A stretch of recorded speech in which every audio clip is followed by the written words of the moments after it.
உங்கள் வீட்டில் ஐஸ்வர்யம் பெருகுவதற்கு இந்த ஒரு வரி மந்திரத்தை இப்போ நான் சொல்லக்கூடிய முறையில் செய்து பாருங்கள்.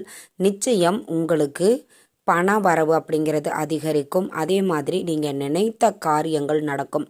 அதுவும் இந்த மார்கழி மாதத்தில் நம்ம என்ன வேண்டுனாலும் அது கண்டிப்பாக நடக்கும்.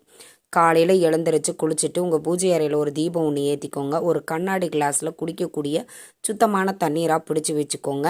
இந்த ஒரு மந்திரத்தை கவுண்டிங்லாம் கணக்கு கிடையாது. நீங்கள் எவ்வளோ நேரம் வேணாலும் சொல்லிகிட்டே இருக்கலாம்.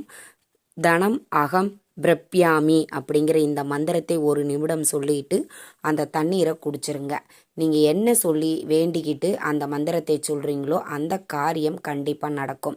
திருமணம் நடக்கணும், நல்ல வேலை வேணும், குழந்தை வரம் வேண்டும், இப்படின்னு எது வேணாலும் நீங்கள் வேண்டிக்கலாம். நீங்கள் வேண்டினதை வேண்டிய வண்ணமே கொடுக்கக்கூடிய ஒரு அற்புதமான மந்திரம், சக்தி வாய்ந்தது. ட்ரை பண்ணி பாருங்கள்.